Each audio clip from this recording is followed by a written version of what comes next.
my Wednesday morning group. In the last lesson we looked at Excel spreadsheets, and this is kind of more or less where I left it, and we're going to be looking at more about spreadsheets this Wednesday, which is Wednesday the 20th of March. We're going to be formatting some more cells, but we're also going to be looking at some of the other functions that a spreadsheet can provide for us. Okay, so if we were in a document, we might be able to say, go to home and insert a new document, or create a new document. See if we go to file and new and things like that. But we don't necessarily need to do that if we just need to do some quick calculations. We can just click on the plus sign at the bottom here, and that plus sign will give us a new sheet. Okay, so there's a whole new sheet, and I'm just going to make it easier to read. Okay, so we can also name the sheet. So if we click on the sheet, double click there, and then we can name this, for example, electricity.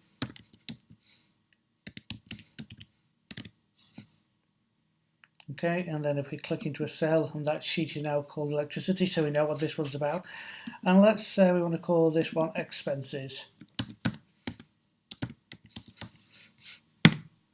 And there we go. So we've got a new one called expenses.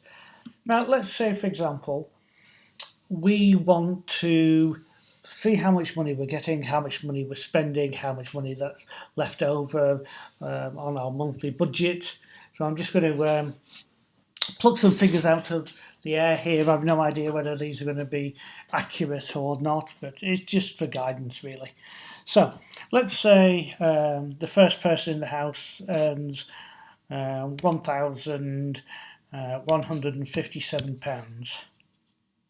Okay, and then there's another person earning, and they bring in £857 and 32 pence a month on average. Okay, imagine that there's children, so you're going to get, I don't know, £27.53 for the child allowance, and you might get working tax credits, I've no idea. 437.11. Okay, so this gives us an idea of how much money we're bringing in. Okay, so here we might put in gas, and that might be £23.11. Okay, so here we might have electricity, and we're going to do that at £43.98. Water, as I say, I'm just making these figures up.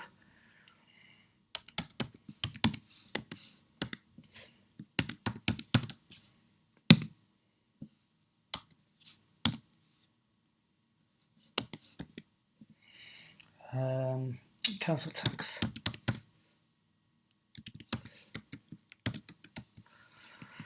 I don't know what that would be. That's probably going to be quite a lot, isn't it? And let's say TV license. That's, I don't know, £12.11, something like that. Okay, so we can label these as well. Wage 1, wage 2, child allowance,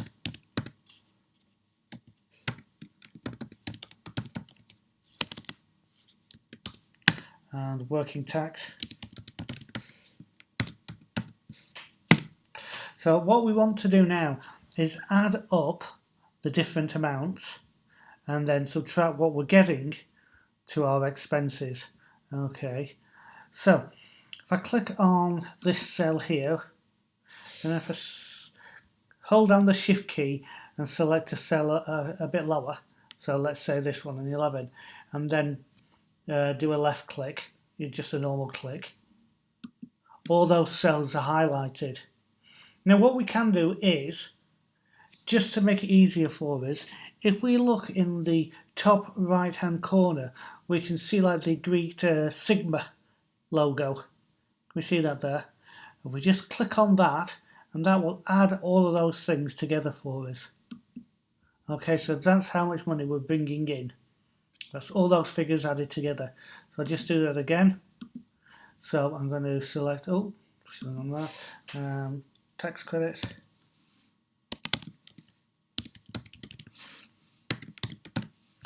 Okay, so I'm going to select that cell. Just select a cell, doesn't matter which one, wherever we want the answer to go, down below it. And then I'm just going to click on the auto sum, and that will add those together for us.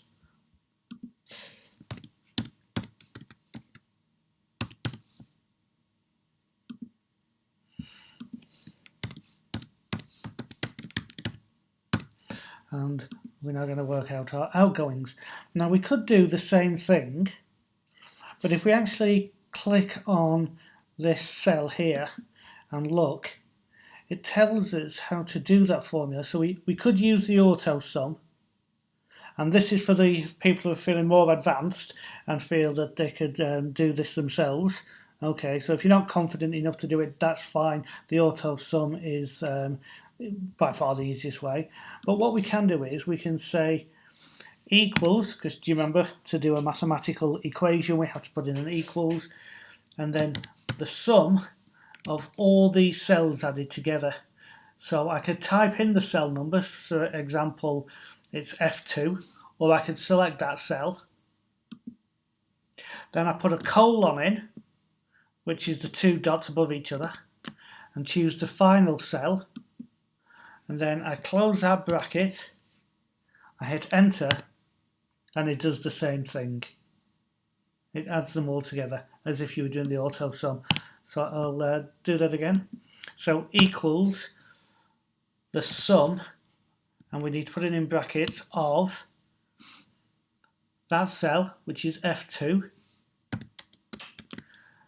to the final cell, which is F6.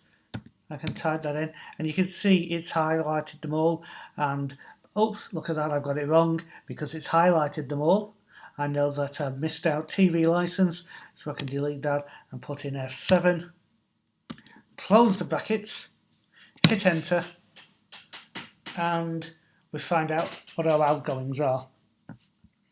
So here we can then do a basic sum, which is equals how much we're getting in, and subtract how much we're having to spend on bills and the like. Okay, so that leaves us with £2,216.86 in profit, and we might want to work out how much that is per month, per week, so we can figure out what our weekly budget is. So if we put that month and then week, so simply we would put a sum that says equals that amount, and actually choose the cell. Don't write the number in, choose the cell, because if that number changes, then it makes it easier for us. We don't have to do any more calculations. And then the divide symbol, if you remember, was the slash, and we want to divide that by 4 because there are 4 weeks in the month, and that means we've got £554.21.5 to spend. But because this is currency, what we can do is it just looks like numbers, and of course we can format it like we did in the previous lesson. But what we're going to do now is we're going to make this into so it looks like pounds and pence essentially.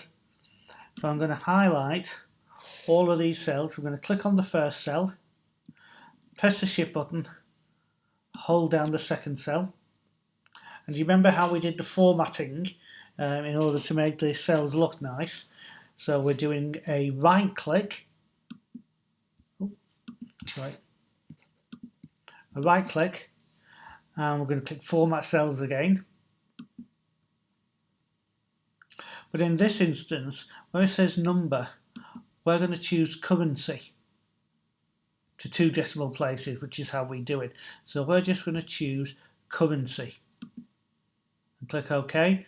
And now we've got the pound sign in front of them, and it actually looks like money, and they've even stuck in a comma. So we can see it's 1,157. So we can do that with all the cells that are currency. And so we can format cells, go to currency and click OK. And we can do that for these two. Format cells, click on currency, click OK, and now they all look like pounds and pence, which is how we're used to seeing them. Now, if we go back to our spreadsheet on electricity, so simply going down to the bottom here and clicking back on the electricity one, these are also monetary figures. But what I would suggest is, when we're looking at these tariffs here, if we did it in as currency, it would round it to the nearest amount. So, for example, that would be 20 pence per unit, and that would be 15 pence per unit, and that's not strictly accurate. So I would leave those cells as they are, because they've got more than 2 decimal places after the 22 pence, say, so 22.42 pence. Okay, so don't change them to currency, because we want that to be spot on accurate. But this will work it out for us. So I'm clicking on the first cell, holding the shift, clicking on the final cell. I'm going to do the right click, no I'm not, format cells, choose currency, click OK, and that looks more like pound, shilling and pence. So I'll show you what I mean with this one here. So say for example it's 20.48 pence. Now if I was to choose that cell and format it as currency, so instead of it saying 20.48, come on, format cells, instead of it saying 20.48, if I change that to currency, it changes it to 20 pence, which isn't accurate. If we go back, it gives an idea so that we can see it as represented compared to all the other tariffs. And of course we can also do the same for these. So we're going to highlight all the cells using the click the first cell, hold down shift and click the final cell. Come on. Right click, format cells, currency. Okay. If you did notice, when I changed these, even though it went down to 2 decimal places that we can actually see instead of the 4, it didn't change the prices, but it didn't really give us a fair example of what they actually were. Okay, so you wouldn't be able to compare 2 very similar amounts. Let's say, for example, this one and this one. So 18.8, 18.55, that's going to now be 18, that's going to be 19, but they would be, they're quite close. So click on currency. We see 18 pence, 19 pence, whereas that isn't a fair representation of that, because they're very close to being the same amount, 18.8, 18.55. So that's some of the formatting we're going to be looking at. Let's go back onto this spreadsheet again now.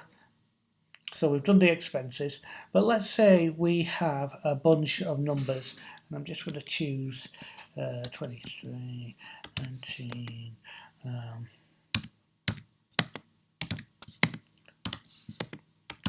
so here we have a bunch of numbers, and we'd like to know what the average is. So let's say it's, I don't know, sales of cakes or something along those lines. So we want to know on average how many we're selling per week. What we can do is we can type in equals, like we did with all of them, but instead of typing sum, we can type in average. Yep. And we can open the bracket, choose the first cell, which is this one, H3, colon the final cell, close bracket, or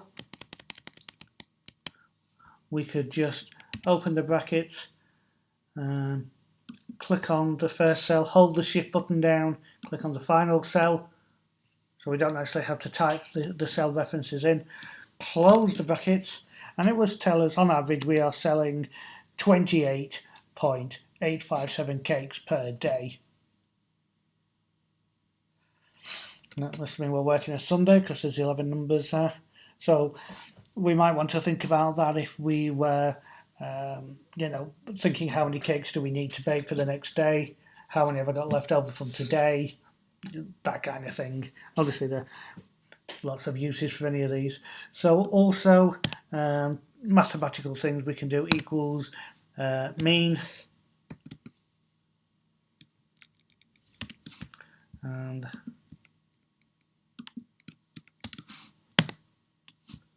or median, I should say. Obviously they're Americans.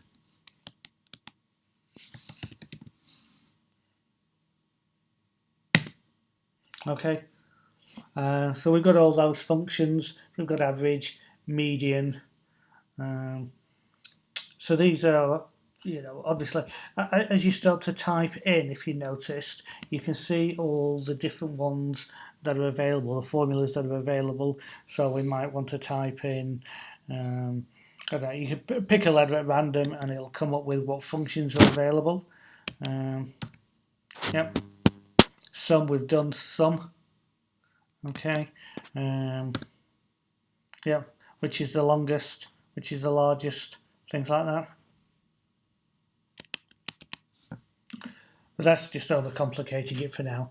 So let's just do, so we've got, this one is the median, the average number. So that is the middle number, I should say, of them all. And then average equals bracket average. Oops, sorry, around average. Okay. Getting too excited there. Open the brackets, click on all the cells, close the brackets, average. Yep. So there we go. These are some of the functions. Also mode. I don't think we're going to get a mode, are we? But these are just the standard mathematical operators. Mean, median, mode. Mode. Yep. And then we would open the brackets, select the cells, close the brackets. Yep, but it's not applicable because we haven't got two numbers that are the same. Okay, so if we change that to 11 again, there we are. Okay, so it's going to tell us that the most popular number is 11. That's it. So that's what we're going to be looking at this week on Spreadsheets.